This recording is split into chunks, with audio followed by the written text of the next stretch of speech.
The snow fell steadily over St. Mary Mead, softening the edges of the village as though nature itself sought to muffle the whispers that stirred among its residents. The annual winter charity auction, hosted at the Grand Hall of the Wetherington estate, was meant to be a festive affair, a gathering of townsfolk and aristocrats alike, united in generosity and gentle competition over heirlooms, curiosities, and the occasional rare treasure. But by midnight, what had begun as an evening of light-hearted merriment had soured into something unspeakable, something that would bring Miss Marple, sitting quietly near the back of the room, to turn her keen eyes upon the mystery that had unfolded before her. The auctioneer, Mr. Hartnell, had just lifted his gavel to announce the next item, a silver snuff-box, delicately engraved, rumoured to have belonged to a viscount. The room hushed, anticipation thickening the air. Among the bidders was Sir Reginald Pomeroy, a man of wealth and arrogance, his presence impossible to ignore. He had been at odds with many in the room that evening, his sharp tongue leaving bruised egos behind him. Yet even those who disliked him could not deny his authority when he raised his hand for the snuff-box, his intent to win made clear. But before the gavel could fall, a commotion arose. Lady Wetherington, who had been seated only a few rows from the front, let out a startled cry. Sir Reginald slumped forward in his chair, his wine-glass falling from his hand and shattering on the floor. Silence swept through the room before erupting into chaos, the gathered crowd rushing to his side. He was dead, the certainty of it settling over the hall like a winter frost. Yet there was no wound, no sign of violence, just the odd, serene expression that lingered upon his face. The authorities were summoned at once, though the heavy snow delayed their arrival. In the meantime, the guests remained trapped within the estate, the great doors barred by the storm outside. And so it was that Miss Marple, her knitting needles momentarily forgotten in her lap, began to observe with quiet precision. Death had come to the auction, but its manner was too strange to be ordinary. The first clue was the wine-glass itself. Inspector Graves, who finally arrived through the storm an hour later, lifted it with a handkerchief, his eyes narrowing at the faint residue clinging to its rim. "Poison," he muttered, though how it had been administered was a puzzle. No one else had touched the glass but Sir Reginald himself. The decanter from which it had been poured was tested, and yet nothing unusual was found. The other glasses, poured from it, had been drunk without consequence. Only his had carried death. Miss Marple's eyes wandered, catching details others dismissed. A folded programme left upon a chair, a trail of melted snow upon the carpet where someone had lingered near the windows, a servant's expression just a shade too anxious. She noted these things, but said nothing, content to let the inspector bluster about his theories while she assembled the truth silently, like pieces of a tapestry. What most disturbed the inspector was the seeming impossibility of the crime. The poison could not have been in the wine, and none had seen anyone tamper with Sir Reginald's glass. The room had been full, all eyes forward, and yet the murder had been done with an elegance that defied detection. To some it seemed almost supernatural, as though fate itself had chosen to strike him down. But Miss Marple knew better. Crimes, however clever, were always committed by human hands, and human hands always left traces. The unusual clue that lingered was a small scrap of paper found beneath Sir Reginald's chair. It bore only a few words, hastily scrawled in pencil. The price must be paid. At first it seemed a cryptic threat, perhaps a note slipped to him during the evening. Yet the handwriting was untidy, uncharacteristic of any of the guests Miss Marple knew, and the phrasing oddly dramatic. Inspector Graves seized upon it, declaring it evidence of premeditation, but Miss Marple frowned softly. Such a clue, discovered so conveniently, felt almost as if it were meant to be found. As the guests were questioned, tempers flared and secrets emerged. Lady Wetherington admitted that Sir Reginald had threatened to withdraw his support from the charity after a personal quarrel with her. Mr. Hartnell, the auctioneer, confessed that Sir Reginald had accused him of mismanaging the accounts. And Mrs. Alderney, a quiet widow in attendance, was overheard whispering that the dead man had ruined her husband's business years ago. Motives abounded, but none explained the manner of death, nor the peculiar note under his chair. Miss Marple listened, nodding gently, her mind working behind her calm expression. She had seen such things before. Venom wrapped in civility, grudges dressed in finery. People could be cruel, but rarely were they as clever as they imagined. And always there was a thread to pull, a simple truth that unraveled the whole. The snow outside thickened, sealing them in, the estate's great windows fogged with frost. Within, suspicion hung heavier than the winter air. Each glance carried accusation, each whispered word the tremor of fear.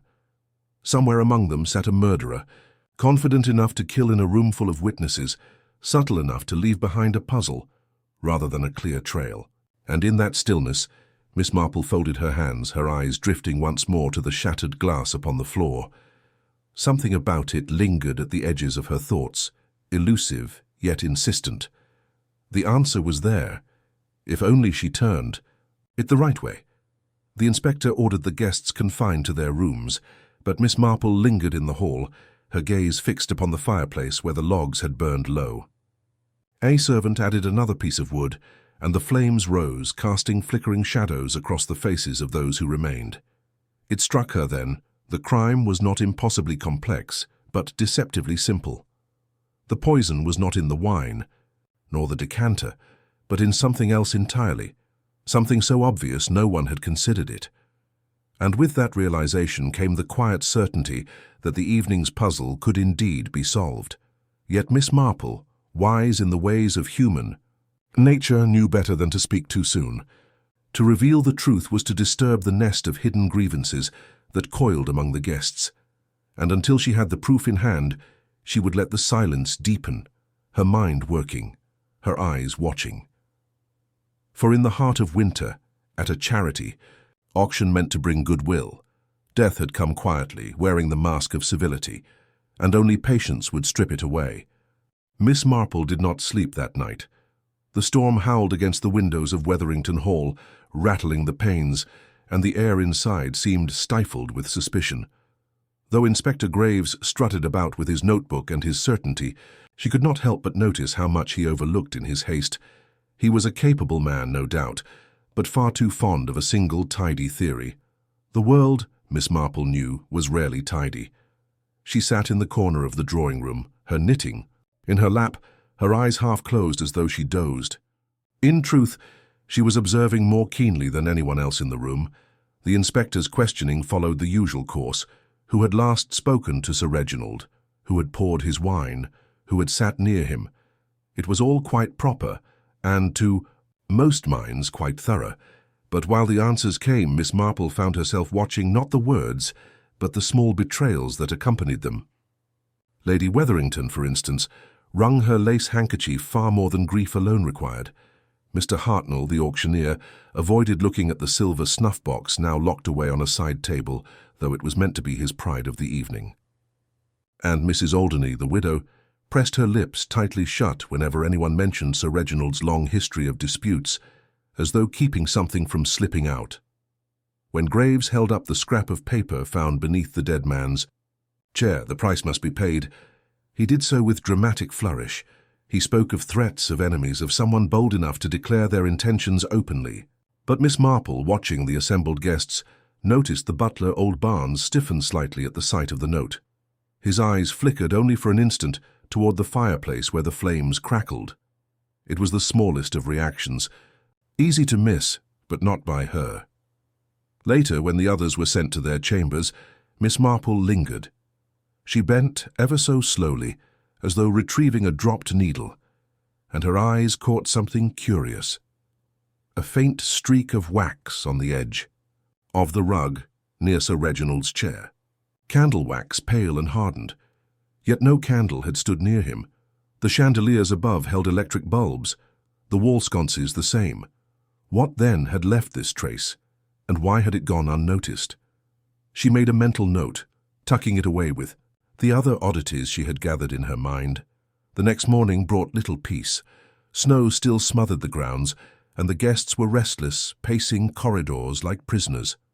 Graves began his rounds again, prying into alibis, though it was difficult to establish any.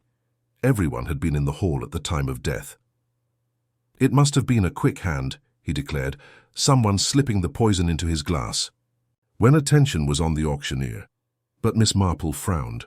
A quick hand, impossible, too many eyes, too little opportunity. It was not sleight of hand that killed Sir Reginald, but a plan executed long before the fatal sip. She spoke gently when she finally approached Inspector Graves, choosing her words with care. "If you will forgive me, Inspector, I have lived in a village rather a long time, and I've noticed that things are rarely so direct as they appear. It seems to me this was done with preparation, not impulse." He gave her a skeptical smile, the sort men often gave her when they mistook her for a harmless old woman. She did not mind. It was easier to see what people wished hidden when they thought you unthreatening. During the mid-morning hours, she watched the servants clear away the remnants of the auction tables.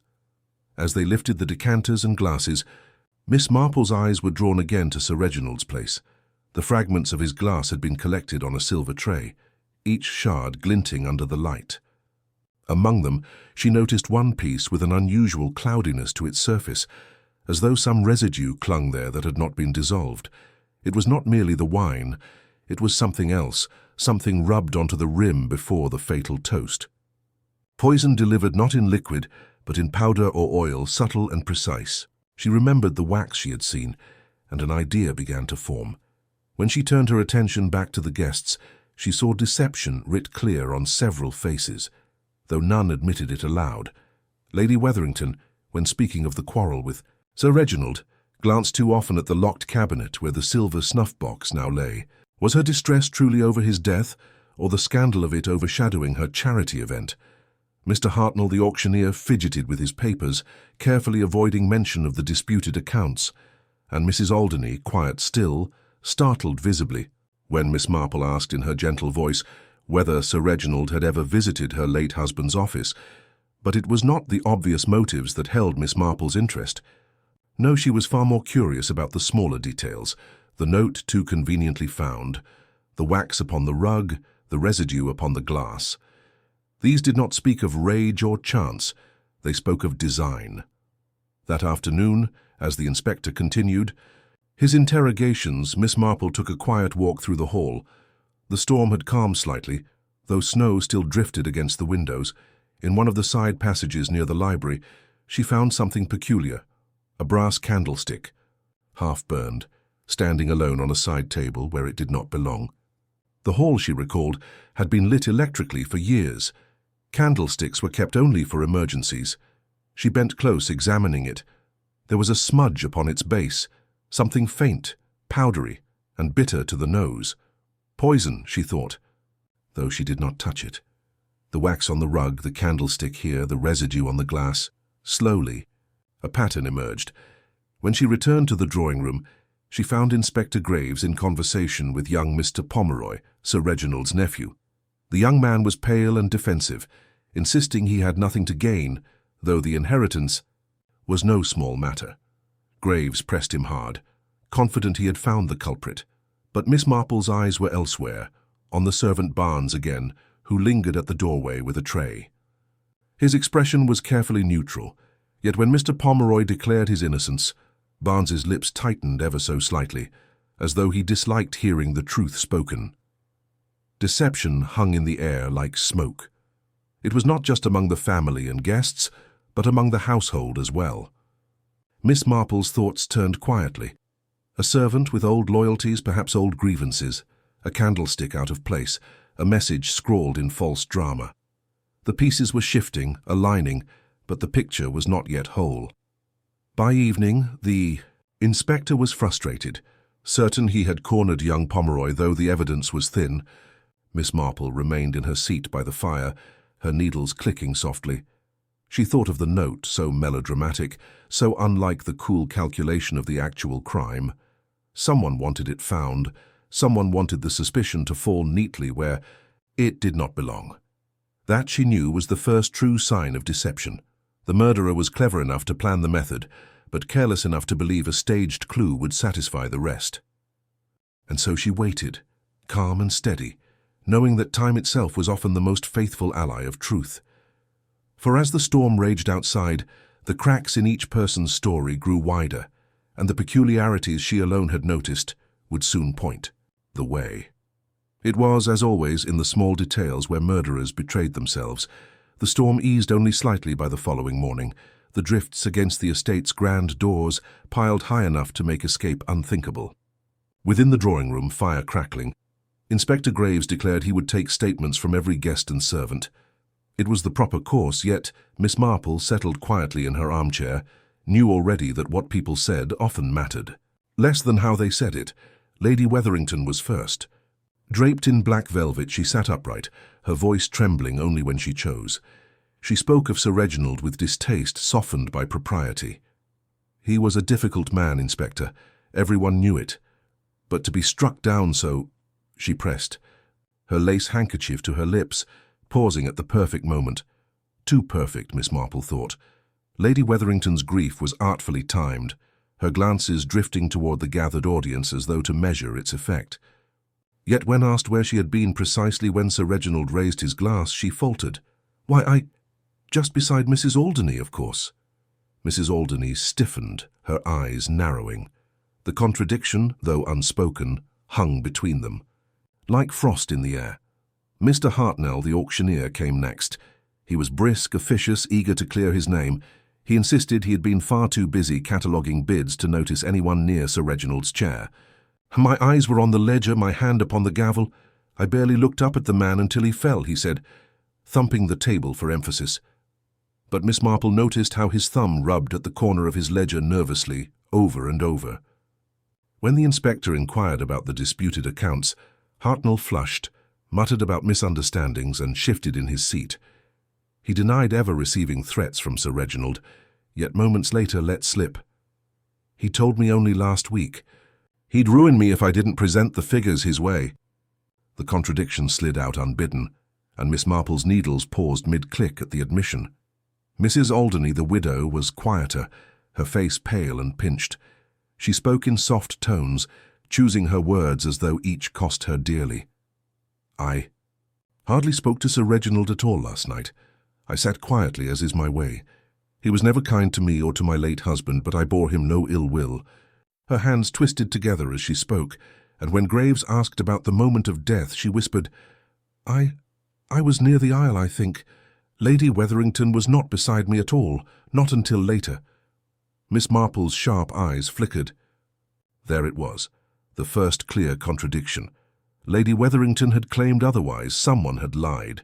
The questioning continued, now shifting to Sir Reginald's nephew, young Mr. Pomeroy. He was pale, his jaw tight, defiance etched into every line of his face. "Of course I inherit, Inspector," he snapped before the question was even asked. "But you can't think I'd poison my own uncle for that. Everyone here knows how much I despised him. I never hid it. But killing him? That's absurd."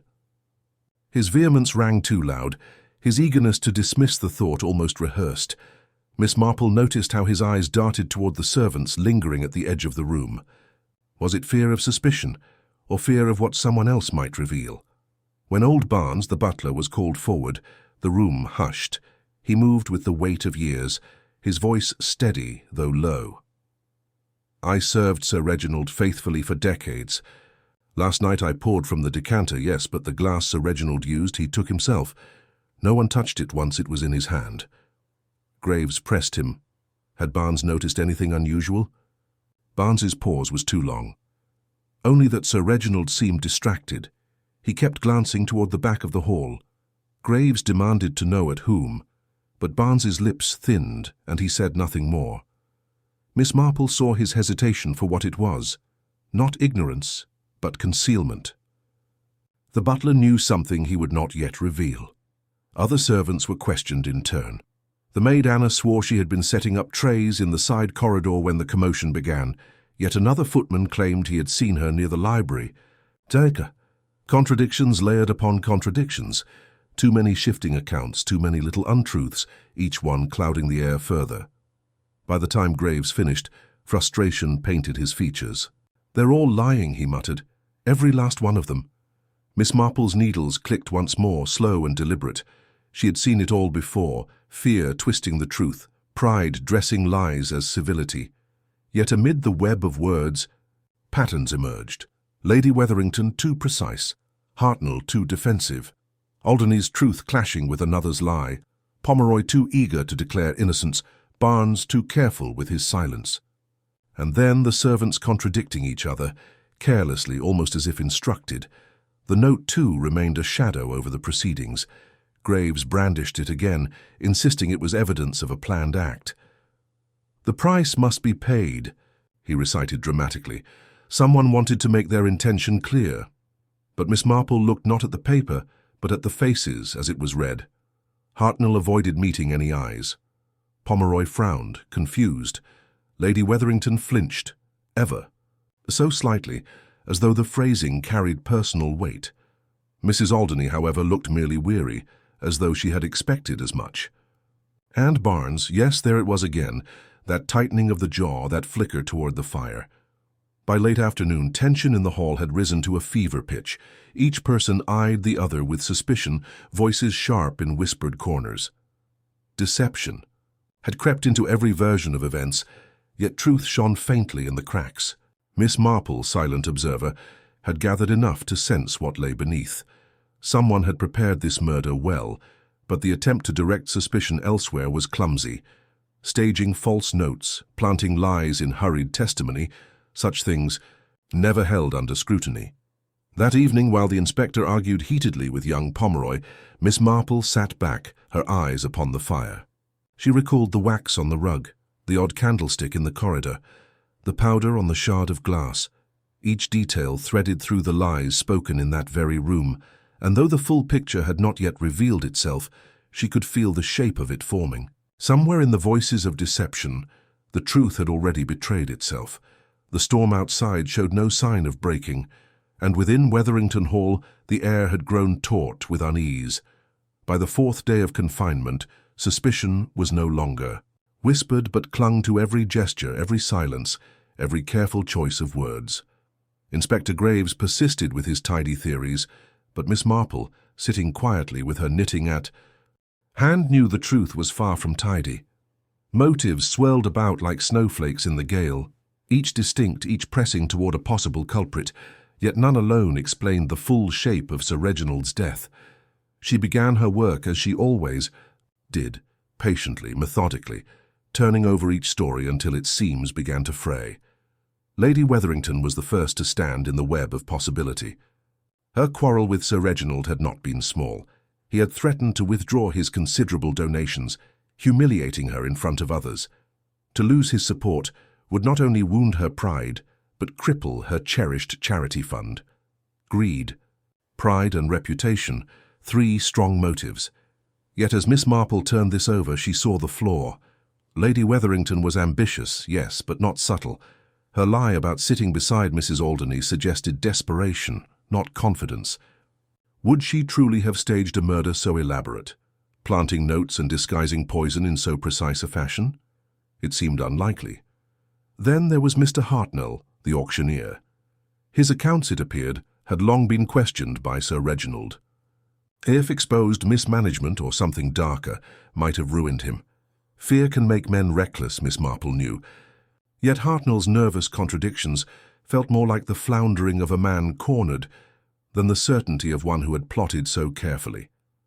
Still, fear remained a potent motive.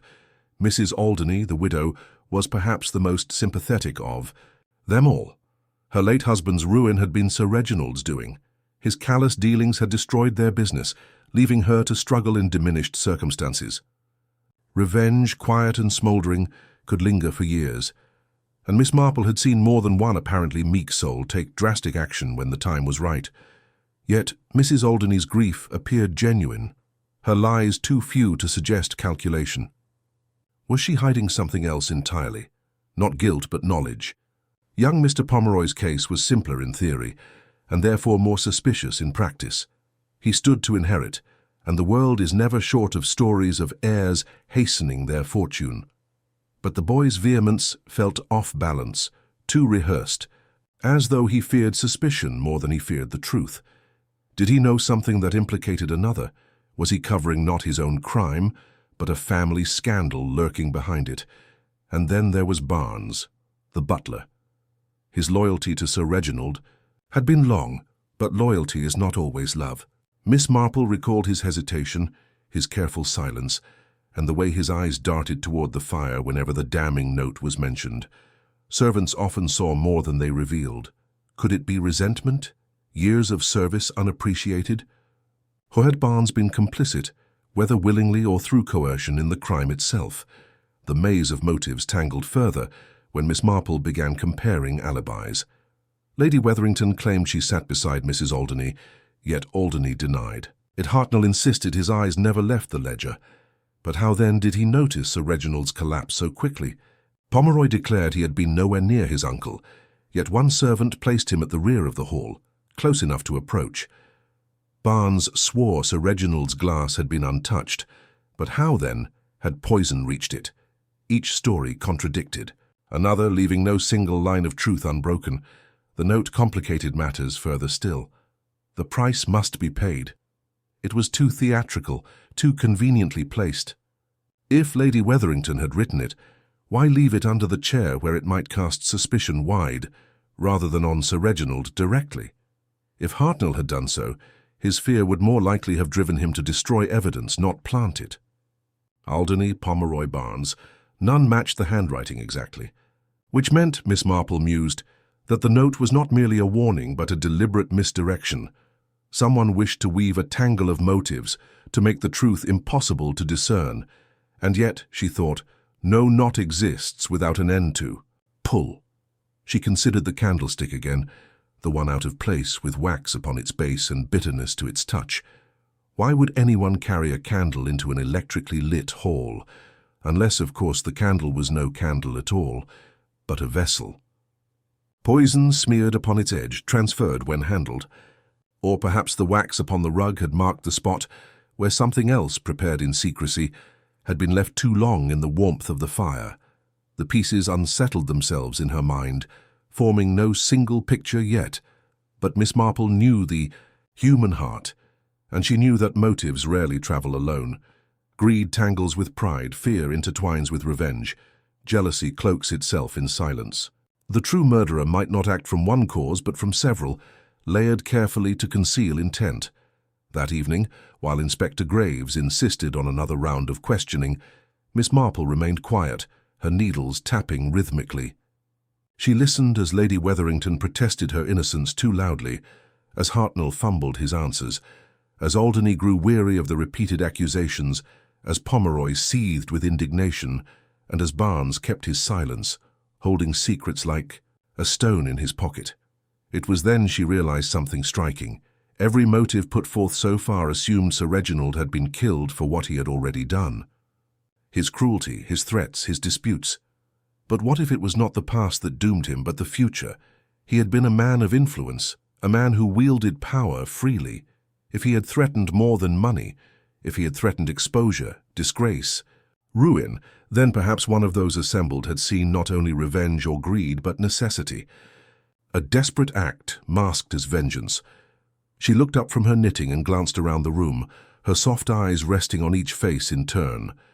In the maze of motives, someone had woven a careful trap, and though the inspector was still lost within, Miss Marple had begun to see the faint outline of a path leading outward. The threads were still tangled, but she felt the pull now, steady and clear. A web of deception, yes, but webs were meant to ensnare, and in their design they always revealed the spider at the center. Inspector Graves was not a man given to patience, and after days of snowbound questioning, his temper had grown as thin as the fire's embers. The contradictions had worn on him, but to his mind, all threads led eventually to young Mr. Pomeroy. The nephew's inheritance was motive enough, and when a maid claimed to have seen him hovering near the decanter before, the fatal toast, Graves' eyes lit with triumph. Here at last was something solid, something he could call a breakthrough. He assembled the guests in the grand hall, the storm still raging against the frosted windows, and made his pronouncement with relish. Ladies and gentlemen, the case is nearly at its close. Sir Reginald's nephew had motive, means, and opportunity. He tampered with the decanter while no one was watching. Greed has undone him. His words hung in the air like smoke, the relief of some mingling with the suspicion of others. Miss Marple sat quietly, her knitting resting in her lap. She watched Pomeroy's face flush, not with the fear of a guilty man, but with the rage of one wronged. "That's a lie," he shouted, fists clenched. "I never touched the decanter. Ask anyone. I was in the back of the hall the whole time." His voice cracked with fury, his body trembling. The maid insisted she had seen him, though her eyes shifted nervously as she repeated her claim. Graves pressed on, already savoring his victory. "You inherit a fortune with his death, and the note, the price must be paid, is nothing more than your attempt to cloak your crime in drama." The inspector's certainty rang too loudly, as though he meant to drown out doubt with volume. But Miss Marple heard the discord. She leaned forward slightly, her eyes upon the maid. The girl's hands twisted in her apron, her lips pursed as if rehearsing each word before it left her. And then, yes, there it was, the smallest glance toward Lady Wetherington, fleeting, but unmistakable. As though she sought approval or reassurance, Miss Marple let her gaze drift to the candlestick she had found in the corridor, the faint wax on the rug, the cloudy residue on the shard of glass. They did not fit with Graves's neat solution. If the poison had been in the decanter, others would have fallen ill. Only Sir Reginald had been struck down, and so precisely. The inspector's theory was comforting, simple, but wrong. She kept her silence for the moment. In her long years of observation, she had learned that sometimes it was best to let false victories play out. They revealed more than confrontations ever could. Already she saw the effects. Lady Wetherington's shoulders eased, her face relaxing as though a weight had lifted. Hartnell sat straighter, his nervous fidgeting briefly stilled. Mrs. Alderney sighed, not with relief but with resignation, as though she had expected the blame to fall elsewhere. And Barnes, the butler's eyes narrowed, his jaw tightening, at the pronouncement, though he said nothing. "Take him aside," Graves ordered, and two constables moved toward Pomeroy. The young man shouted his protests, struggled, cursed his uncle's memory, but the inspector remained deaf to it. The others murmured among themselves, the tension loosening, as though the case had been settled at last. But Miss Marple's needles clicked softly once more, steady and calm. She had seen this pattern before, the wrong man accused, the true criminal hidden in the shadows, shielded by the inspector's haste. What troubled her most was not merely the false accusation, but the air of waiting she sensed in the room. Someone had not relaxed, had not betrayed relief. Someone was poised still like a spider in its web, biding time until suspicion moved elsewhere. That evening, when the household retired, Miss Marple lingered by the fire. She recalled Sir Reginald's odd glances toward the back of the hall, the butler's hesitation, the staged note meant to mislead. Pomeroy was no saint, but his bluster lacked calculation. A murderer who could coat a glass rim with poison and plant false evidence was no hot-headed youth, but someone colder, quieter. Her thoughts turned again to the candlestick. Why had it been left in the side corridor, its base marked with bitterness? If the poison had been applied with it, disguised beneath a veneer of wax or oil, it would have been easy to brush against the rim of a glass unnoticed. The residue on the shard proved as much. No tampering with the decanter was needed. And the note? Ah, yes, the note was too loud, too dramatic. A young man might have written such words in anger, but not in planning. Planning required subtlety, not theatre. The false victory would hold for now, Miss Marple knew, for Graves was a man too proud to abandon his solution quickly. But pride in haste was dangerous. For if the real murderer felt secure, might they not attempt to strike again? Murderers rarely stopped at one when shadows covered their tracks. She glanced about the hall, now quiet, the storm outside roaring like a beast at the windows. The snowbound estate had become its own locked room, every motive and lie sealed within its walls. The inspector believed the case nearly closed, but Miss Marple felt the truth stirring still, restless and unsatisfied. Somewhere in the silence, someone waited, watching, ready to act again if the noose drew too near. She folded her, knitting neatly into her bag, and rose, her eyes serene but her mind alert. False victories had undone many investigations before, and she would not let it undo this one.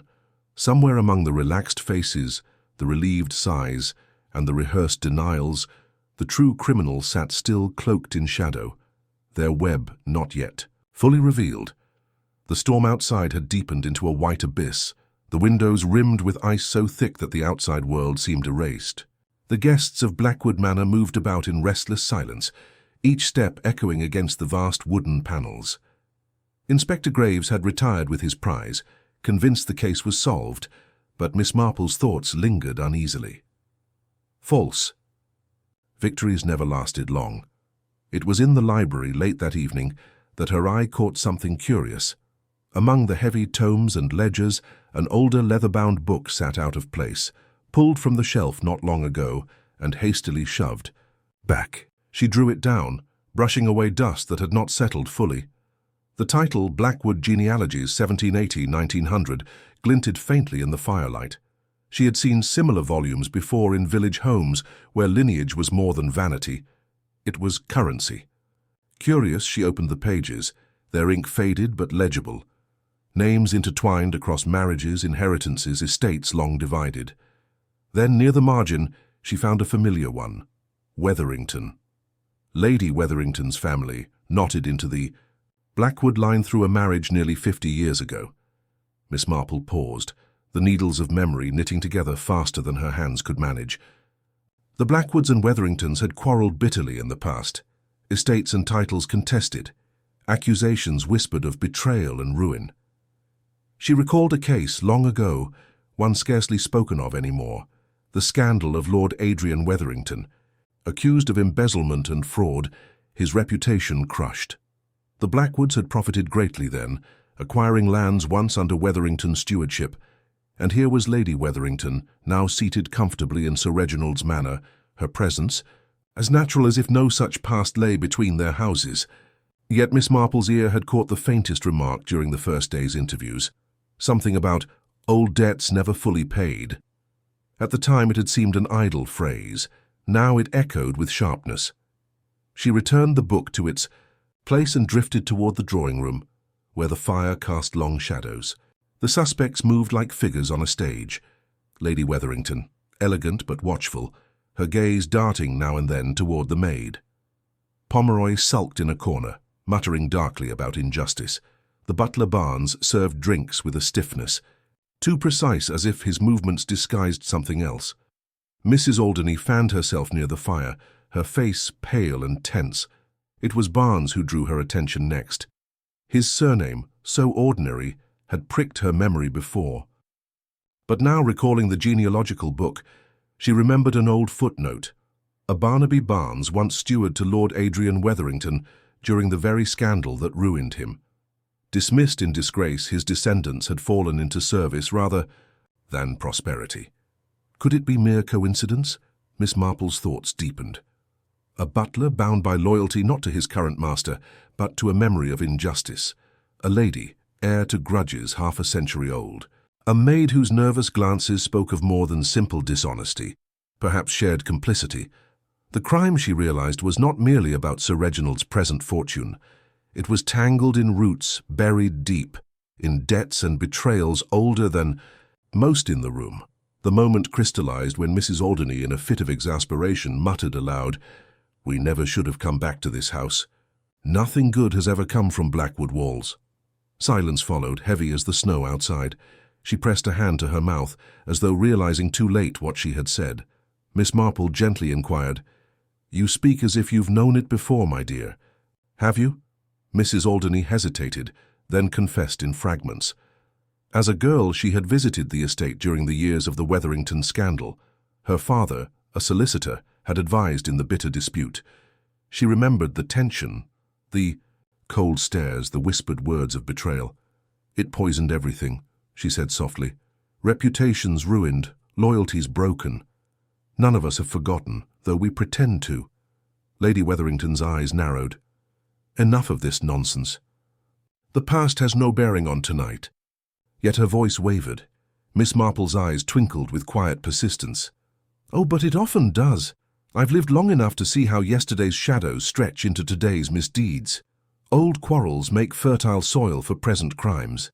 Sometimes, my dear lady, they explain why a note says the price must be paid. The words struck like a hammer. Lady Wetherington stiffened, her hands tightening on the arm of her chair. Barnes's serving tray rattled faintly before he steadied it. Pomeroy looked bewildered, as though learning his family's history for the first time. The realization dawned on Miss Marple fully. Sir Reginald's murder had not sprung from greed alone. It was vengeance, or perhaps justice, seen through the warped lens of memory. The poison had not only been meant for Sir Reginald as a man, but as a Blackwood, the name tied to ruin and humiliation long ago. The case was no longer simply about who benefited most in the present. It was about who had suffered most in the past. And those wounds, Miss Marple knew, bled still. She withdrew into quiet observation once more, letting the others argue, accuse, and deflect. But her mind was clear. The true criminal's hand would betray itself not in sudden anger, but in how carefully they had woven the past into the present crime. The inspector's false victory had blinded him to history. Miss Marple would not make the same mistake.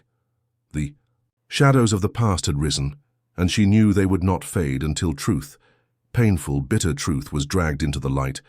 The storm had not relented. Snow battered the manor's walls like a living thing, and the wind shrieked through cracks in the eaves. The sense of isolation weighed heavily on all within Blackwood Manor. Inspector Graves remained content with his supposed solution, but Miss Marple knew better. The air still brimmed with lies. She sat quietly in the drawing-room, knitting needles clicking softly while the suspects lingered uneasily in their respective corners. The faint tension was like a taut thread. One tug, she thought, and the whole tapestry would unravel. What she needed was not another direct question. The suspects had grown cautious, too aware of what to reveal and what to hide. No, the truth would emerge only if coaxed by a subtler hand. Miss Marple had always believed that character revealed itself most clearly in the smallest of things. A person might conceal their words, disguise their expression, even rehearse their alibi, but rarely could they mask their instincts when caught off guard. And so she devised a test. "Perhaps," she said gently, raising her eyes from her knitting, "we might all help poor Inspector Graves by settling a small puzzle of my own. A harmless thing, really, but I dare say it may lighten this dreadful evening." The room stirred. Pomeroy frowned suspiciously. Lady Wetherington arched a brow. Even Barnes paused mid-step, tray balanced carefully in his hands. Miss Marple reached into her knitting bag and drew out a small glass vial she had discovered earlier in the pantry. It had been tucked behind preserves and spice jars, half empty, its contents crystalline and faintly bitter in scent. "I found this tucked away," she said mildly, "and thought it rather curious. A household always tells you much by what it keeps hidden." "It's salt," Barnes said too quickly. "Cooking salt." Miss Marple smiled, eyes twinkling. "So it appears. And yet, not quite. You see, salt dissolves instantly in warm water. This," she lifted her teacup and tapped the rim with her needle, "leaves a faint residue, something like chalk. I wondered if any of you might recognize it." A ripple passed across the group. Pomeroy scoffed loudly, muttering about silly old women and their tricks. Lady Wetherington pursed her lips but said nothing. Mrs. Alderney leaned forward, eyes wide, curious in spite of herself, but it was Barnes, the butler, whose composure wavered. His eyes darted to the vial, then quickly away, as if burned by the sight of it. His hand, steady moments ago, trembled slightly on the tray he carried. Miss Marple, feigning absent-mindedness, pressed further. "Some powders, of course, have been used for generations in country remedies. Bitter, unpleasant things that chase away illness. Others, however—" She let the words trail off delicately. "Well, they can chase away more than illness, can't they?" Barnes set the tray down with a clatter. "I wouldn't know about such things," he muttered, voice tight. "Best leave those matters to doctors and apothecaries." The reaction was subtle, but not subtle enough. Miss Marple's eyes lingered on him for just a moment, then drifted away, as though unconcerned. Inwardly, she noted the tremor, the evasive tone. He had recognized the powder, or at least feared what it implied. To further her experiment, Miss Marple leaned back and posed a simple but peculiar question. "Tell me, each of you, If you were forced to prepare a meal for the rest of us tonight, what dish would you choose? The question seemed absurd, even frivolous, but she knew better. People reveal themselves most plainly in imagination, in the choices. They believe inconsequential Lady Wetherington, after a pause, said, "Roast pheasant. With truffle sauce, something worthy of this house." Pride, tradition, status, her words rang with the weight of her lineage. Pomeroy snorted. "Stew! Plain and hearty. I'd not waste time on frills." His answer reflected his resentment, his desire to appear practical, unaffected by wealth. Mrs. Alderney, her hands twisting her fan, whispered, "A fruit tart. Sweet things always cheer the soul." Her choice betrayed longing, nostalgia for comfort in the face of fear. When Miss Marple turned to Barnes, however, the butler stiffened. His face was pale, his reply mechanical. "Soup," he said. "Clear. Broth?" "Ah," Miss Marple said softly, "but what would you season it with?" It was then that his mask slipped. He hesitated, too long, before saying, "Salt." His gaze flicked again, just once, toward the vial she had set on the table. The others noticed nothing, but Miss Marple had seen enough. Barnes's mind had connected the vial with his own answer, his instinct betraying him. It was not salt, and he knew it. Miss Marple tucked her knitting away, as though the game were finished, but her mind worked swiftly. Barnes was tied to the crime more deeply than he let on. Perhaps he had not wielded the poison directly, but he knew of it, feared it, perhaps even helped conceal it. The storm raged outside, but inside, Miss Marple's unconventional clue had lit a new path. She had not accused him outright. That would come later. For now she was content to let the crack widen in its own time. Deception, after all, never remained flawless for long, and as she watched Barnes retreat stiffly from the room, tray in hand, she thought to herself, the truth is often like salt. It dissolves, it vanishes into water. But if you watch closely, the residue remains. The storm at Blackwood Manor did not ease. If anything, it grew fiercer, pressing upon the house with howling winds and rattling shutters. But within the drawing-room, the greater storm was silence. The suspects had dispersed uneasily after Miss Marple's little experiment, though their conversations lingered in whispers down the corridors. Suspicion had been sown, and in its soil, fear had begun to take root. Miss Marple remained behind, her knitting in her lap, but her thoughts far away. That glass vial, half full of bitter crystalline powder, was no mere curiosity.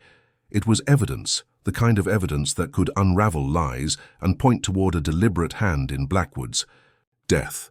But evidence was fragile, and Miss Marple knew better than to trust its safety in a house where deception prowled behind every door. "Inspector Graves," she said when the man entered, his boots leaving snowmelt on the floor, "I must insist the vial be secured properly. A locked drawer, perhaps, or better still, sealed under your watch." Graves waved her off with an indulgent smile. "Ah, yes, your mysterious powders. I've already spoken with the constable. We'll have it taken to the station in the morning when the road's clear. Until then, it rests in the library cabinet. Safe enough, wouldn't you say?" Miss Marple did not say it. She merely gave a mild nod, though unease prickled her senses. She had seen too many cases where safety was but an illusion. The evening crept on, and supper was taken with little appetite. Conversation was strained, each guest picking at food rather than tasting it. Barnes poured wine with rigid precision, never meeting anyone's gaze. Pomeroy drank too deeply, muttering under his breath about witch hunts and theatrics. Lady Wetherington sat upright, every inch the matriarch, though her hands trembled whenever her glass touched the table. Miss Marple excused herself early, her mind restless. She did not trust the inspector's complacency. Quietly, she crept down the long hallway toward the library. The door was locked, as Graves had promised, but the key hung visibly on a hook beside it. Too convenient, she thought. Too inviting for temptation. She did not linger, merely noted it and returned upstairs. It was shortly after midnight when the cry rang out. A sharp voice, panicked and raw, pierced the manor's silence.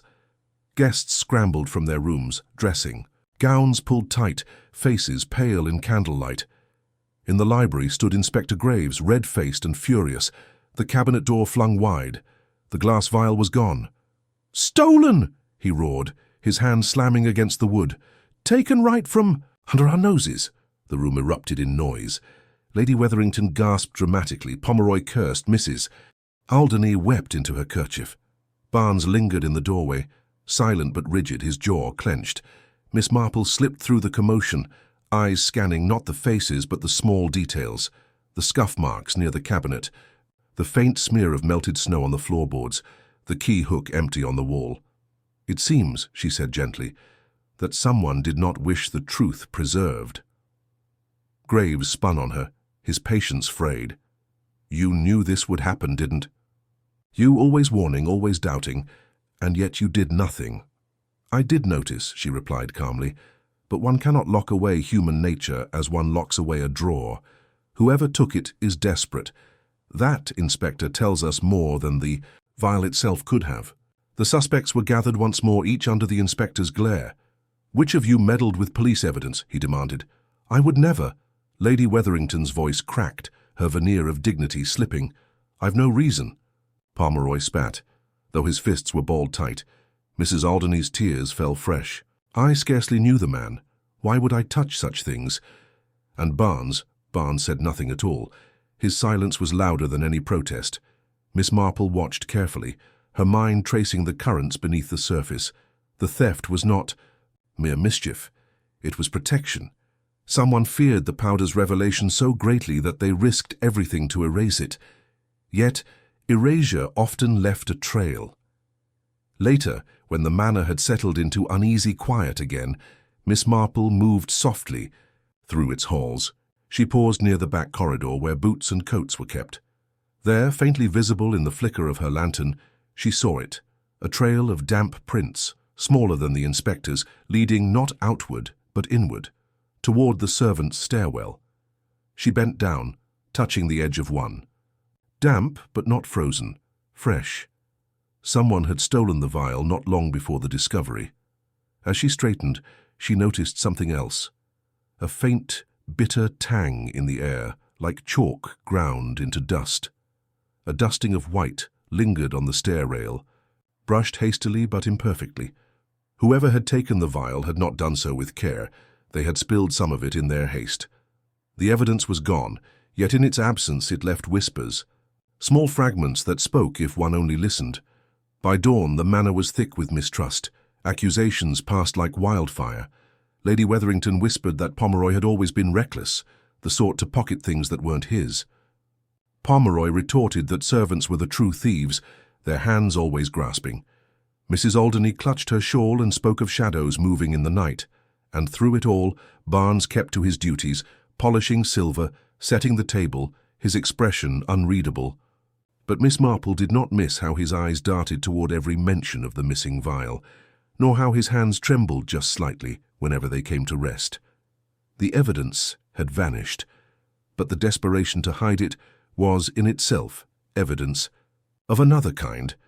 Miss Marple resumed her knitting by the fire, her needles clicking softly, her thoughts weaving far more dangerous threads. The powder may be gone, but the truth cannot be so easily erased. It clings, it stains, and soon it will show its hand. The storm outside howled on, but inside the manor a deeper storm brewed. Trust was unraveling, thread by fragile thread. The snowstorm finally broke with the dawn, leaving behind a landscape of white silence. Blackwood Manor stood like a fortress marooned in frost, its windows glinting against the pale sky.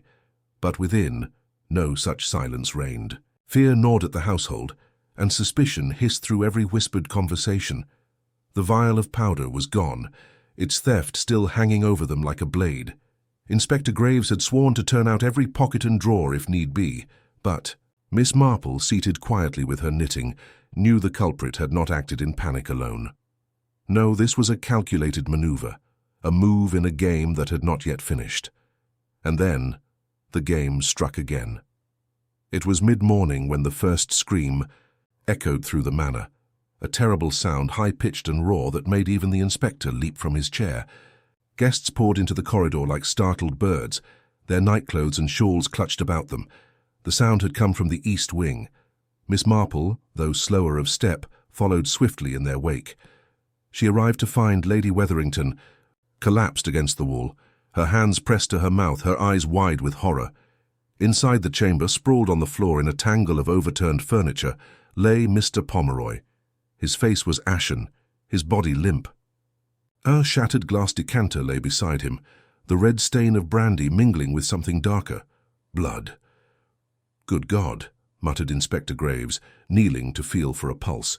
He looked up grimly. Dead. Struck down. Bludgeoned by the die. Look of it. A second crime, another death. The room filled with gasps and cries. Mrs. Alderney swooned outright, clutching her kerchief as though it might shield her from the sight. Lady Wetherington's voice trembled. First poor Blackwood and now this. Who among us could— But Miss Marple, her face composed though her hands tightened around her knitting bag, murmured, "The same hand, Lady Wetherington. It seems the villain does not rest once the play is begun." Inspector Graves barked orders, trying to assert control over the chaos. The door was locked. No one was to leave. Every person in the household was to be questioned again. Yet even as he spoke, Miss Marple's sharp eyes wandered the room. The signs were small but telling. The decanter smashed deliberately, not merely dropped. The window cracked open despite the winter's chill. The fireplace ash disturbed, as though something had been hastily burned. And then she noticed something else, barely a scrap, half hidden beneath the chair leg. A torn corner of fabric, pale blue, caught in the splintered wood. She bent, plucked it delicately between her fingers, and tucked it away without a word. Sometimes to reveal too soon was to lose one's advantage. The body was carried away, the chamber sealed. But the damage was done. Fear coursed like a contagion through the four manor. If Blackwood's death had seemed a matter of poison and secrecy, Pomeroy's murder was an act of brutal finality. Someone among them had grown bolder, or more desperate. At luncheon, the table sat half empty. Conversation was nervous, halting. Lady Wetherington clutched at pearls she no longer wore, muttering about a curse. Mrs. Alderney dabbed at her eyes and insisted she would faint if forced to remain in this dreadful place. Barnes stood by with rigid composure, his silence unbroken, and Miss Marple, knitting calmly, let the silence spin itself into revelation. She watched who ate, who drank, who could not bring themselves to touch either. She watched the tremor in Mrs. Alderney's hand, the stiffness in Barnes's back, the way Graves's frustration grew with every unanswered question. That evening, when the inspector declared his intention to search the guests' rooms, another twist was revealed. The femme first to protest was Lady Wetherington, her voice rising shrill. "This is an outrage, to rifle through my belongings like some common thief." But Graves silenced her with a glare. "Two men dead under this roof, my lady. Outrage is the least of it. One by one the rooms were opened, searched, their drawers turned out, their trunks examined. Jewelry, letters, perfumes, all the trivial tokens of life laid bare. Yet in Mrs. Alderney's room, hidden beneath a shawl, they found something far more troubling. A heavy candlestick, its silver base stained faintly dark. Gasps filled the hall. Mrs. Alderney shrieked, swearing she knew nothing of it, that someone must have planted it. Her hands fluttered like frantic birds, her tears falling freely. Inspector Graves seized upon it at once. "This is it. The murder weapon. The case is done." But Miss Marple's voice cut through the fervor, soft but steady. "Not so fast, Inspector. The candlestick may be bloodied, but so too is this case with deceit. Too convenient, don't you think, that the very weapon should fall so neatly into our hands? Why hide the vial so carefully, yet leave a candlestick in plain reach, the kai?" Inspector bristled, but the doubt had been sown. That night, long after the household retired, Miss Marple sat awake in her chair, the pale blue scrap of fabric turning slowly in her fingers. It was no servant's cloth, nor did it belong to Mrs. Alderney, despite the inspector's certainty. No, this fragment whispered another name, another shadow within the house, and the open window in Pomeroy's chamber suggested more than a hasty escape. It suggested communication, perhaps even a signal to someone outside. The storm had lifted, yes, but the true danger was only gathering strength. Whoever killed Blackwood had now killed again, and with each act their mask slipped further. Miss Marple set aside her knitting, her face thoughtful, grave. The villain is not finished. Another act will follow, unless I am quick enough to prevent it. For in Blackwood Manor the game was no longer about solving a crime already committed. It was about stopping the next one before it claimed yet another life. The Tulka Manor had grown quiet again, but it was not the stillness of peace, it was the hush of fear. After Pomeroy's death, guests moved through the corridors with the careful tread of those who feel themselves hunted. Curtains were drawn against the night, candles burned low, and conversation dwindled into whispers. Inspector Graves prowled, like a caged animal determined to force a confession from someone, anyone, but Miss Marple sat with her knitting in the drawing room, her eyes distant, her thoughts circling like patient birds of prey. She had been here before, in other houses, under other shadows. Crimes seldom grew in isolation. They clung to patterns, repeated themselves in subtle ways. The trick was to look not at the storm of distractions, but at the small overlooked threads that tied the storm together.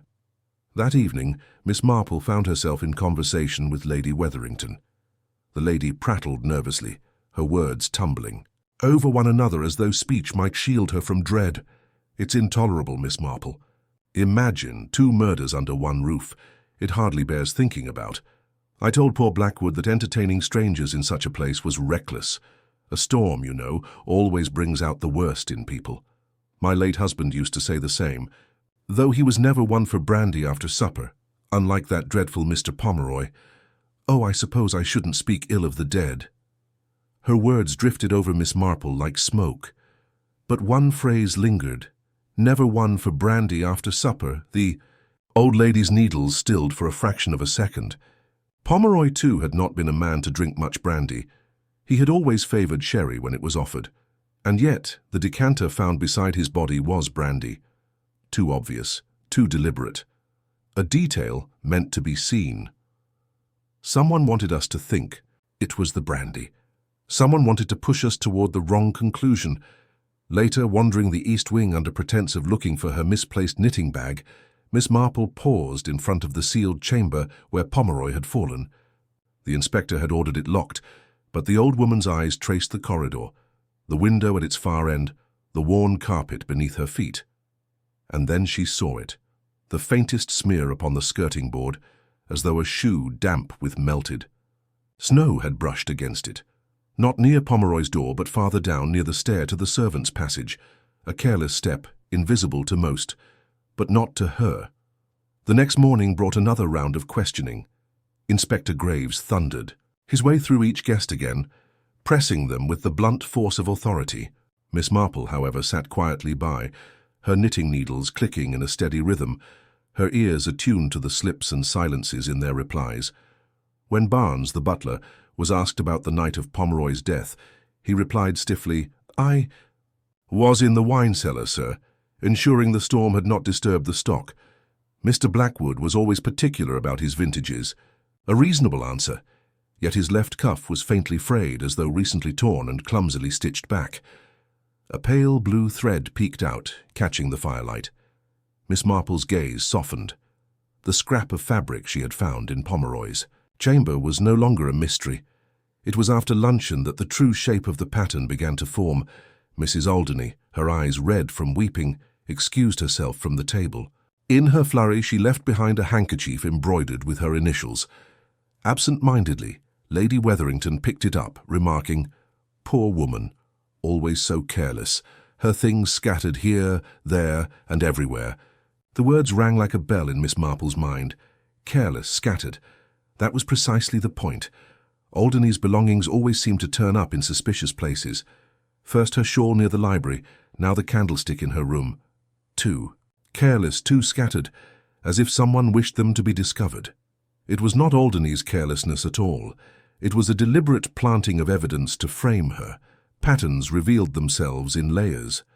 The brandy that Pomeroy did not drink, the candlestick too conveniently found, the blue fabric matching Barnes's cuff, and through it all, the storm outside, nature's perfect accomplice, masking sounds, erasing footprints, isolating the house. Miss Marple leaned back, her knitting needles quiet at last. She saw it clearly now. The true culprit was neither rash nor careless, but calculating, precise. Each act had been staged to point suspicion elsewhere. Each clue twisted, turned into a weapon of misdirection, and there, in plain sight, had been the answer all along. Not in the loud protests of the guests, nor in the inspector's booming questions, but in the smallest, quietest things.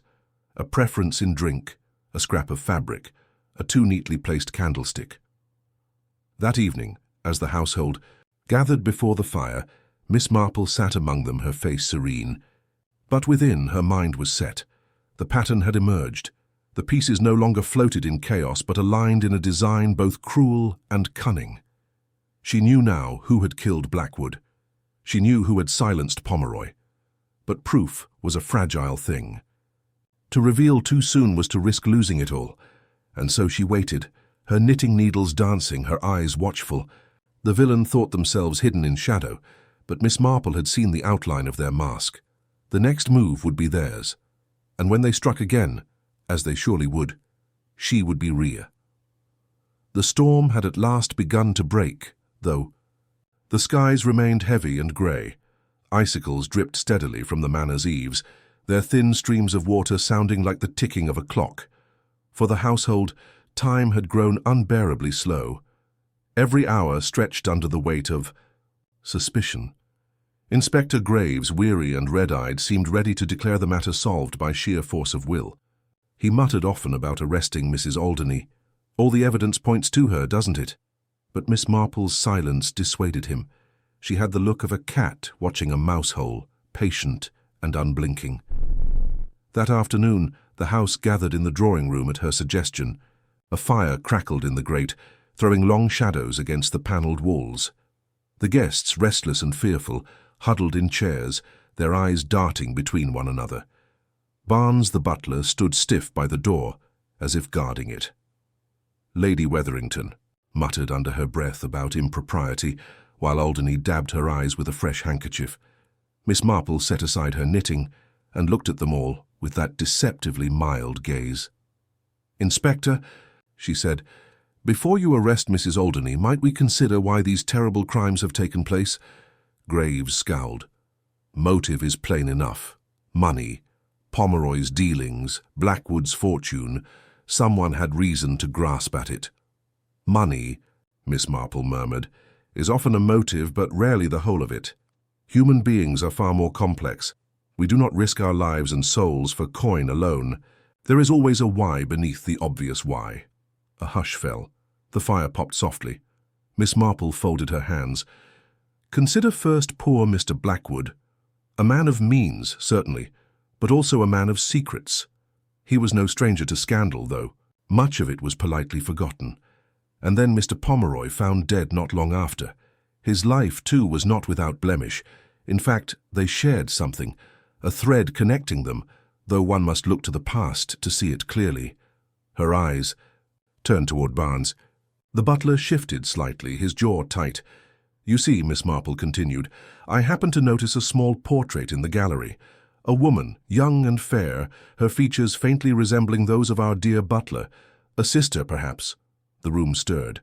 Barnes's lips pressed into a thin line. "Yes," Miss Marple said gently, "a sister. Clara Barnes, who once worked here as a maid. She was dismissed, I believe, under unpleasant circumstances, though the details were conveniently hushed. It was said she had been too friendly with the master of the house." Lady Wetherington gave a scandalized gasp. Alderney froze, handkerchief half raised. "It was Mr. Blackwood who ruined her, of course," Miss Marple went on, her tone as calm, as if she were discussing roses in her garden. Dismissed without reference, her name blackened. She vanished from society, while he continued as though nothing had occurred. Mr. Pomeroy, too, played his part. He was the one who spread the whispers, ensuring no house would hire her.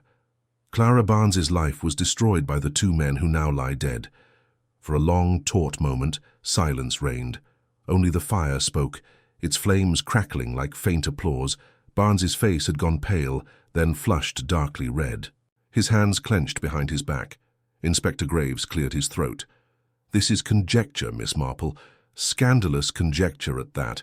"No," Miss Marple said softly. "It is the truth. I saw the threads and followed them. The brandy. That Pomeroy never drank, placed so we would suspect poison. The candlestick planted in Mrs. Alderney's room. The torn fabric, a match for your cuff, Mr. Barnes, all clever little misdirections. But it was not greed that guided you. It was something older, something far stronger." Her gaze met Barnes's. "It was love. The love of a brother for his sister, and the hatred born when that love is betrayed by cruelty." The butler's breath came quick, ragged. His posture, once so rigid, sagged as if the weight of years pressed down upon him. "You cannot understand," he said hoarsely, his voice breaking the silence. She was everything. She cared for me when we were children. She worked herself to the bone so that I might have schooling. And then they—" His eyes burned as he looked from face to face. They laughed. They cast her aside, as if she were dirt beneath their boots. "Do you know what became of her?" Miss Marple's expression softened. "I can guess." "She wasted away," Barnes whispered. "No home, no work. Consumption carried her off before her 25th year. And Blackwood, he lived in comfort, his name untarnished. Pomeroy, that jackal, made sport of her misery. Do you not see? It was justice, justice long denied." The guests recoiled, horrified yet transfixed. Alderney sobbed softly. Lady Wetherington fanned herself furiously, muttering about impropriety. Graves stepped forward, his hand at his holster. "Justice is not yours to mete out, Barnes. Murder cannot be excused." "Murder?" Barnes spat the word. "What of their crimes?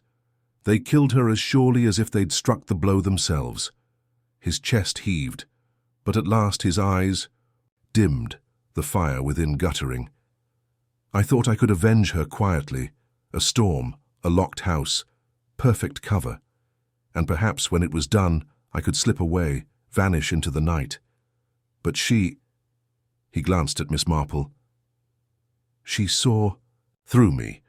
Miss Marple's knitting lay forgotten in her lap. "It was inevitable, Mr. Barnes. Truth has a way of surfacing, even when buried deep. You sought to balance the scales, but you tipped them too far. Vengeance cannot restore the dead. It only breeds more sorrow." For a long while, Barnes stood unmoving, as though the fight had drained from him. Finally, with a weary nod, he extended his wrists. "Do what you must, Inspector." Graves, grim-faced, stepped forward with his cuffs. The click of metal closing echoed like a final verdict. When Barnes had been led away, the room remained heavy with silence. Alderney wept openly. Lady Wetherington, still muttering, declared she would leave the house at once. The others sat in stunned contemplation, the enormity of the hidden motive sinking into their bones. Miss Marple, quiet once more, resumed her knitting. Her needles clicked steadily, filling the silence. It was never money. It was never simply greed or power. It was something older, more human, love and grief twisted into hatred. And though justice had been served in a fashion, Miss Marple felt no triumph, only sorrow for a life lost long ago, and for the man who had chained himself forever to that loss. The drawing-room of the Holloway estate had been rearranged with deliberate care, at Miss Marple's quiet suggestion. The auction items, now sealed, labelled, and returned to their cases, stood as mute witnesses around the room. A crackling fire burned low, casting restless shadows against the wood-panelled walls. Gathered within were the suspects, each summoned, under the pretense of a final interview. The air was brittle with tension, as though the house itself understood this evening would not end without revelation. Colonel Blakely stood by the mantel, arms folded, his jaw tight as though carved in granite. Lady Beatrice sat stiffly, her eyes darting between the others with poorly disguised suspicion.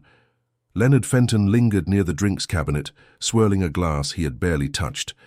And in a chair by the far window, Eleanor Holloway sat pale and composed, her hands folded neatly in her lap, though her gaze was unnervingly steady. Inspector Cray moved between them with restless impatience, but Miss Marple sat quietly near the hearth, her knitting needles flashing gently in the firelight, as though she had all the time in the world. "Let us not waste the night with more circles," Cray said, his voice sharp. "You have insisted, Miss Marple, that the case cannot be considered closed, and I have deferred.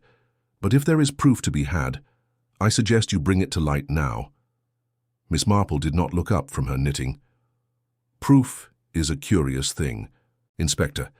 Sometimes it rests not in what we see, but in what we fail to notice, and in this case it has been with us all along, though its significance was cleverly disguised." Eleanor's eyes flickered briefly, the faintest twitch in her otherwise serene mask. Fenton shifted in his stance, and Lady Beatrice muttered something under her breath. Colonel Blakely only tightened his arms across his chest, as though bracing for impact. "You see," Miss Marple continued, "it was never truly about the auction itself, nor about the items upon which so many of you fixed your attention. The motive, as I have pieced it, was far older, and far more personal. Poor Mr. Hargrave was not murdered because of what he owned, but because of what he knew." The room seemed to constrict at those words, the silence punctuated only by the pop of a log collapsing into embers. Miss Marple laid her knitting in her lap and folded her hands. It was the family papers, the Holloway estate records, that revealed it. A quiet scandal buried years ago of an inheritance wrongly claimed. "Eleanor, your father had disinherited your branch of the family under circumstances never fully explained, had he not?" All eyes turned toward Eleanor. She remained composed, but her stillness was too exact, too deliberate. "That is ancient history," she said softly, her tone carefully even. "It has no bearing on tonight's events." "But it has every bearing," Miss Marple said, her voice almost gentle. "For Mr. Hargrave knew the truth. He had found among the documents evidence that the disinheritance was contrived, a deception that, if revealed, would have restored the Holloway fortune to your line. And yet he was not content merely to expose it. He saw in it a means to profit himself. He was a man of subtle greed, was he not? A man who could easily turn another's secrets to his own advantage." Inspector Cray leaned forward. "Are you saying he blackmailed her?" Miss Marple inclined her head. "Precisely.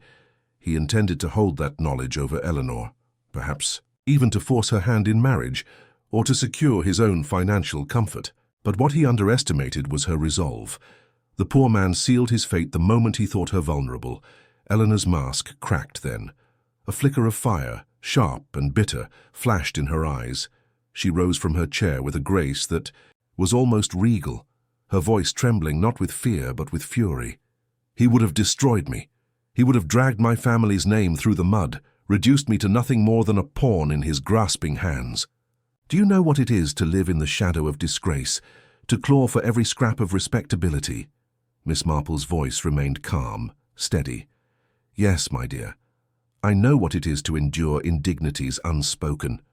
But murder is not endurance, it is surrender." Eleanor's breath came sharp and ragged. She seemed suddenly aware of all the eyes upon her, the inspector's wary watch, the colonel's stern disapproval, Lady Beatrice's gleeful vindication, Fenton's pale horror. Her hands clenched at her sides, and for a moment it seemed she might attempt to flee, but Miss Marple's gaze held her fast, not with force, but with quiet inevitability. "You chose the brooch," she said softly, "the heirloom with its broken clasp. You slipped it into his pocket as a token, a mocking signature. You thought it clever, poetic even, but it was too pointed, too deliberate. It told us that the crime was no random act, but one bound to family, to history. That was your mistake." Eleanor swayed slightly, her composure finally crumbling. "I had no choice," she whispered. "You cannot understand. He was going to ruin me. Everything. Everything. I have worked for every scrap of dignity I have fought to preserve. It would all have been stripped away." Inspector Cray stepped forward, his hand half raised as though to seize her arm, but Miss Marple lifted a hand. "Let her speak." Eleanor's eyes shone now with a feverish light. "You sit there, knitting and watching, as though lives are threads for you to unravel. But what would you have done, Miss Marple, if you had been cornered as I was? If a man had dangled your very future over a pit, waiting to drop it?" Miss Marple's expression softened, almost sorrowful. "I should like to think, my dear, that I would have borne it with patience, for the pit into which you have now fallen is far deeper than any disgrace Mr. Hargrave could have contrived." The room seemed to sag with the weight of her words. Eleanor's shoulders sank, the last of her defiance crumbling. With a trembling sigh, she lowered herself back into the chair, her hands covering her face. The silence was broken only by her muffled sobs. Inspector Cray moved at last, pulling his notebook from his coat with a grim efficiency. "Eleanor Holloway," he said, his voice hard, "I must place you under arrest for the murder of Edward Hargrave." Eleanor did not resist as he took her arm. She only lifted her head once, her tear-streaked face turned toward Miss Marple. "You saw it all along, didn't you?" Miss Marple resumed her knitting, her needles clicking softly. "Not all along, my dear, only as the pieces began to fit together. It is seldom the crime itself that reveals the truth, but the quiet desperation behind it." As Eleanor was led away, the others dispersed in uneasy silence. Lady Beatrice muttered something about justice at last. Colonel Blakely left with rigid strides, his face unreadable. Fenton lingered a moment, then slipped out, his expression a mask of shock. The room emptied, leaving Miss Marple alone with the fire. She knitted in the quiet, her thoughts not of triumph but of sorrow. Another life had been broken, not by chance but by choice. And though justice would be served, it was a bitter draught to swallow, for Miss Marple knew that beneath the veneer of society's glittering gatherings lay shadows darker than the winter night outside. Shadows spun not from greed alone, but from the unyielding need to preserve pride, reputation, and the fragile illusions of the past. And in those shadows, tragedy always found its place. The Holloway estate had grown strangely quiet after Eleanor's arrest. The inspector's carriage had rumbled off into the night with its grim cargo, and the remaining guests drifted away in subdued silence, each eager to put the dreadful affair behind them. By the time the clock struck midnight, the grand halls were still once more, save for the lingering smoke of the fire and the faint echo of footsteps on polished wood. Miss Marple sat by the hearth, her knitting set aside for the first time in hours. Her sense of resolution should have brought her peace, but instead unease tugged at the edges of her mind. Something gnawed at her memory, like a loose thread begging to be pulled. Eleanor had confessed, true, and the inspector was satisfied. But Miss Marple was not a woman content with what merely appeared tidy. She reviewed the facts as she always did. The brooch planted on Hargrave, the inheritance scandal, Eleanor's desperate motive. And yet, something about the sequence of events felt orchestrated. Too neat, too perfectly aligned for discovery. Her reverie was interrupted by a soft cough. Leonard Fenton stood in the doorway, pale and awkward, as though he had been wrestling with himself before intruding. "Forgive me, Miss Marple, I couldn't sleep. I thought perhaps—" He trailed off, his eyes dropping to the carpet. "Perhaps what, Mr. Fenton?" He shifted uneasily. "That perhaps Eleanor wasn't truly the one, or at least not the only one. Don't you feel it too? That this all fits too easily?" Miss Marple's eyes sharpened. "How curious of you to put it so, Mr. Fenton.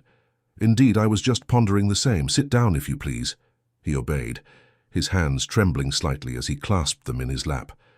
"It was the timing," he murmured. "Hargrave was killed just before he was due to make his announcement at the auction. He claimed to have discovered something important, but no one ever heard what it was. If Eleanor silenced him for fear of exposure, why not act earlier? Why wait until the very moment his revelation would sting most?" Miss Marple leaned forward, her voice quiet but edged. "Yes, why indeed? Unless, of course, someone wished it to appear as though she were the culprit. Someone who stood to benefit by removing both Hargrave and Eleanor from the field of play." Fenton looked up sharply, his eyes wide with alarm. "You mean—" Miss Marple did not answer directly. Instead, she rose and moved to the sideboard, where the auction ledgers lay stacked neatly. She ran her fingers across the pages, pausing at one marked with Hargrave's careful script. "This book has been tampered with. Hargrave's handwriting here is genuine, but see how the ink of these final entries smudges more easily than the rest. Added later, perhaps, by someone who wished to falsify the record." Fenton swallowed hard. But who would do such a thing? Before Miss Marple could reply, the door creaked open again. Colonel Blakely entered, his expression grim. "I might ask the same," he said, his gaze falling on Fenton with sudden intensity. "Why are you skulking about at this hour, sir? Seeking to meddle with the books, perhaps?"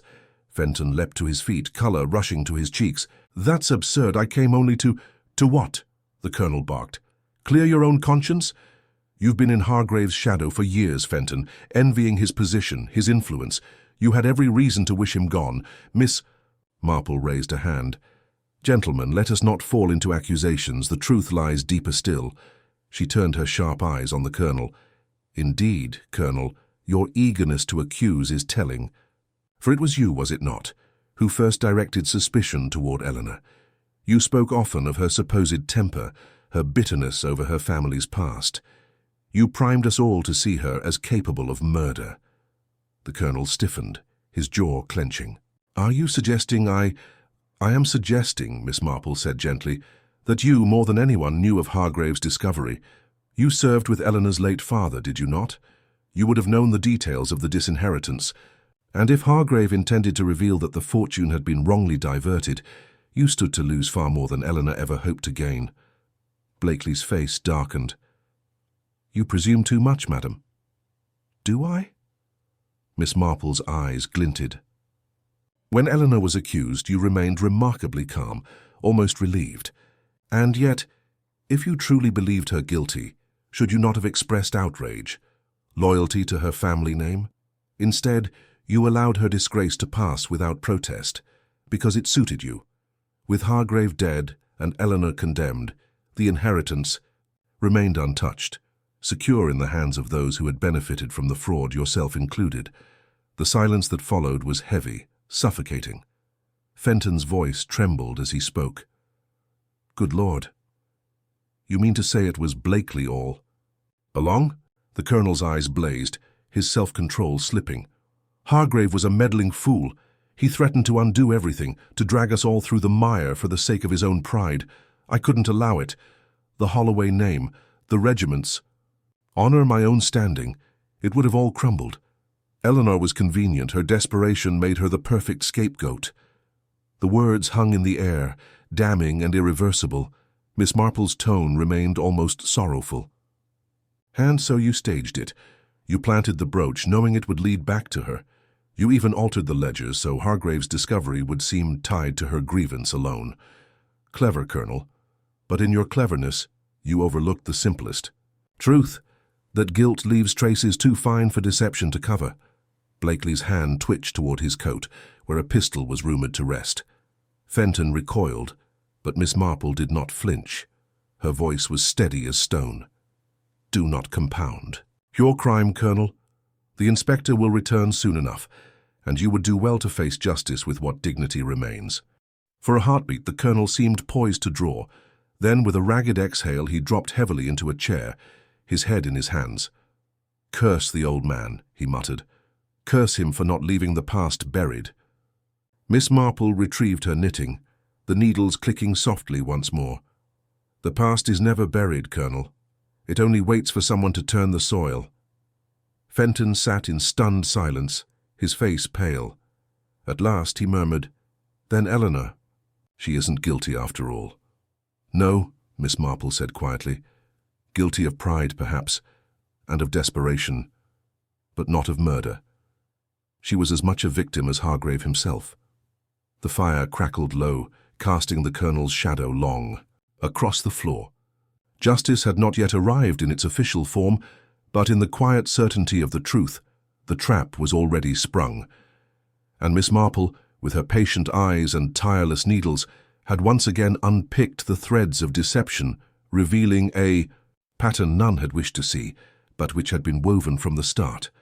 The great clock of Holloway Hall struck 3, its somber chimes echoing through the silent corridors.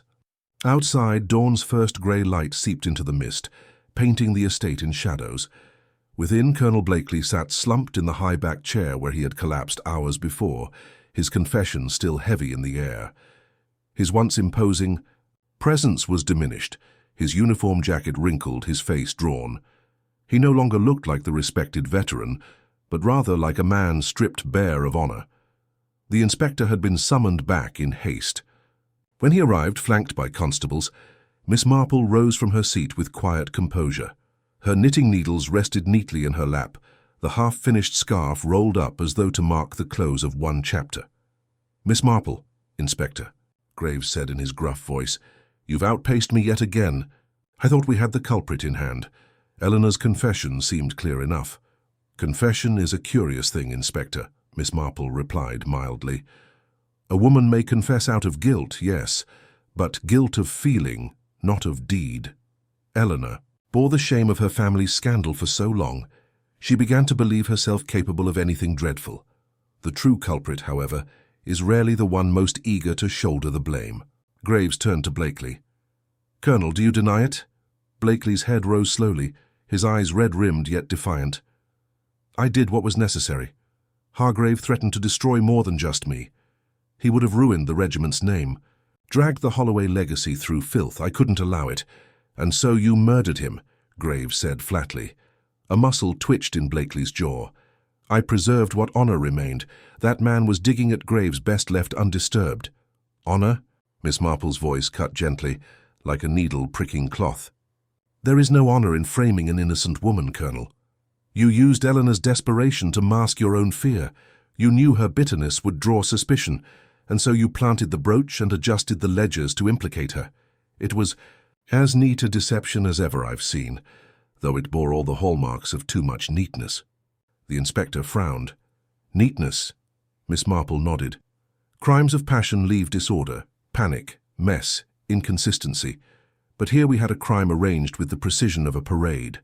The brooch too conveniently placed, the ledger too perfectly damning. It rang false to me from the very beginning. And then there were the smaller things, the Colonel's eagerness to point suspicion Eleanor's way, his uncanny calm when she was arrested, his silence during her supposed confession." Graves scratched his chin, considering. "Yes, I recall. You mentioning her manner didn't sit right with you." "Indeed," Miss Marple said. "It reminded me of a girl in my village, accused once of stealing from her mistress's purse. She confessed most miserably, though she had not done it. She believed herself wicked because others had said so often enough. Eleanor was much the same. She believed she might be capable of such a deed, though in truth her heart quailed at it." The Colonel gave a bitter laugh. "You think yourself. Clever, don't you? Picking at scraps of behavior, little trifles no one else would notice." Miss Marple looked at him evenly. "It is often the trifles that undo us, Colonel. A single stitch out of place betrays the flaw in the pattern. You are a soldier. You plan your actions like campaigns. But life, unlike war, is seldom tidy. In your attempt to craft the perfect scapegoat, you revealed yourself." Graves gave the order, and the constables stepped forward. Blakely rose slowly, stiff-backed despite his ruin. For a moment it seemed he would go quietly. Then, in a sudden lunge, he knocked one constable aside and darted toward the window. "Stop him!" Graves roared, but Blakely was swift. With surprising strength for his age, he shoved open the casement and hurled himself into the garden below. Shots rang out as the constables pursued, the echoes cracking across the estate grounds. Miss Marple stood still, her knitting in hand, as chaos unfolded around her. After long minutes, Graves returned, breathless. His face was grim.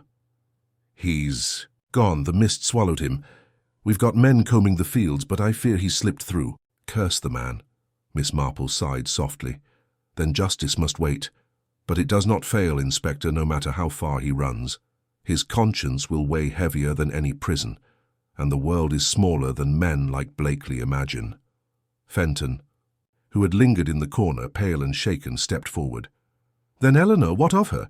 Surely she must be released at once." "Yes," Miss Marple said firmly. "She is innocent.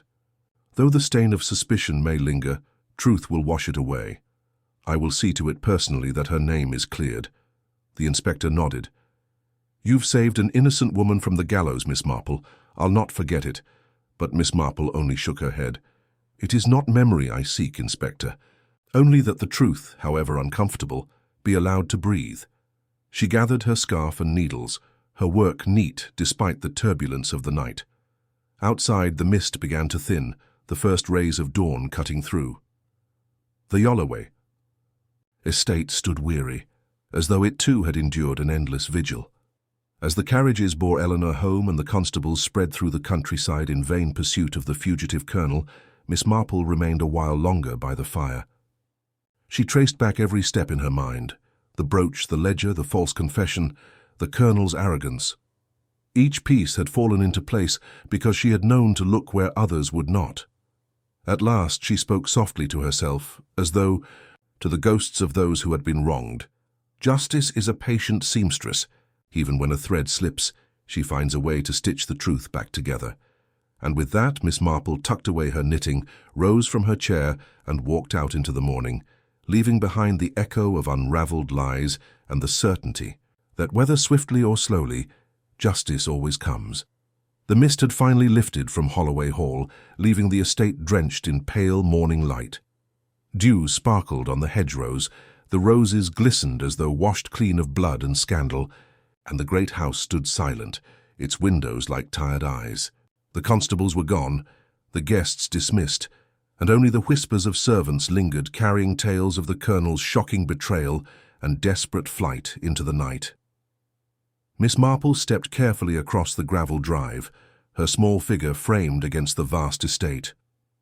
Her knitting bag hung at her wrist, the scarf within still unfinished, though she had stitched more than enough threads of truth to bind the case together. Behind her, Inspector Graves caught up, his boots crunching heavily on the stones. "You've done it again, Miss Marple," he said, his voice still coloured with grudging admiration. "Though I'll confess I don't rest easy, knowing the colonel has slipped through our fingers. A dangerous man on the run, one with military training." "Toles?" Miss Marple tilted her head. "Yes, dangerous men seldom see themselves as such. He still believes himself the guardian of honour, poor misguided soul. But his freedom will not last long, Inspector. Time has a way of catching up with us all." Graves frowned. "Perhaps. Still, the public likes its villains in handcuffs, not shadows. And I'll not lie, there are things I don't yet understand. The case feels tied off, but not quite neat, if you follow me." Miss Marple smiled faintly. "Neatness, Inspector, is a dangerous expectation. Life does not often provide endings wrapped in ribbon. Sometimes it leaves a thread loose, a stitch dangling, so that one might be reminded there is always more beneath the surface." They reached the waiting carriage. Graves helped her in, though she moved with surprising steadiness for one of her years. As the driver snapped the reins, Miss Marple looked back at the house, her gaze thoughtful. The carriage rumbled down the long drive, and Miss Marple allowed her thoughts to wander. The colonel's guilt had been certain, his motives exposed, and Eleanor's innocence restored. Yet one small detail pricked at her mind like a stubborn thorn: the ledger. Yes, the colonel had tampered with it to frame Eleanor. But among the pages of false entries and adjusted accounts, one notation had caught her attention. A sum of money transferred quietly weeks before the murder, marked only with the initials R.H. At the time, she had assumed it a fabrication, part of Blakely's elaborate scheme. But what if it wasn't? Miss Marple pressed her lips together, knitting invisible stitches in her mind. R.H. Who could that be? None of the household bore those initials. No servant, no guest, not even among the colonel's military acquaintances, at least none that she knew of. The carriage jolted, snapping her from her reverie. Fenton, seated opposite her, gave a weary sigh. His face was pale, worn by nights, of grief and scandal. "It will take years to wash the stain of this affair from Holloway's name," he muttered. "Even if Eleanor is exonerated, people never forget whispers. I fear our family will never be free of this shadow." Miss Marple regarded him kindly. "Shadows fade with time, Mr. Fenton. What matters is that truth stands, even when rumour lingers. You must give your sister patience, and yourself as well." Fenton nodded, though his eyes were distant. For a moment, silence filled the carriage, broken only by the clatter of hooves. Then he spoke again, more quietly. "There is one thing, Miss Marple. Before he fled, Blakely spoke of graves best left undisturbed. He said Hargrave would have ruined us by unearthing what should remain buried. He spoke not just of scandal, but of something deeper, something I do not understand." Miss Marple's gaze sharpened. "Did he indeed?" "Yes." "I wonder what he meant." "Hargrave was thorough, yes, but I thought he only pursued petty corruption. Blakely made it sound larger." Miss Marple gave no immediate reply. Her fingers traced the handle of her knitting bag, her eyes fixed on the passing countryside. She remembered the Colonel's words. Graves best left undisturbed. Was it only a turn of phrase or a warning? When they arrived at the village, she stepped down, with quiet dignity. Fenton bid her farewell, and the carriage rattled on, leaving Miss Marple alone at the gate of her modest cottage. She paused, breathing in the familiar scent of roses, the comforting sight of her tidy garden. Yet her mind was not entirely at rest. Inside, she set the kettle to boil and laid out her knitting. But instead of picking up the needles, she reached for the ledger she had requested to keep for further study. The faint ink, the initials R.H., the peculiar note, there was something there, she was certain, something unfinished. The man. Kettle whistled softly, steam rising, but Miss Marple barely noticed. She sat in her armchair, spectacles perched low, staring at the page. R.H., she murmured. Who are you, I wonder? A knock came at the door. Startled, she rose and opened it to find a village boy holding a small envelope. Message for you, ma'am, he said, doffing his cap before darting off. Miss Marple closed the door and examined the envelope. No seal, no sender, only her name written in a hand she did not recognize. Inside was a single slip of paper, 2 lines only. You are clever, Miss Marple, but cleverness can be dangerous. Ask no more about R.H. The handwriting was neat, deliberate, as though intended to unsettle. For a long moment, Miss Marple stood in silence, the fire crackling softly in the hearth. Then, slowly, she folded the paper and slipped it into her knitting bag beside the half-finished scarf. Her lips curved into the faintest of smiles. A mystery never ends, she whispered to herself. And with that, she picked up her needles, her hands moving deftly as the scarf grew longer, stitch by stitch. But her eyes, though calm, gleamed with quiet curiosity. For Miss Marple knew that where there was one shadow, another was never far behind. And though the Holloway affair was closed in the eyes of the law, she had just glimpsed the beginning of something far more intricate. The village beyond her window stirred with the hum of ordinary life, unaware of the threads of conspiracy still winding unseen. And somewhere, perhaps not so far, a man or woman watched, waiting, daring the old spinster to tug at the wrong thread. But Jane Marple was not so easily deterred. After all, mysteries had a way of finding her,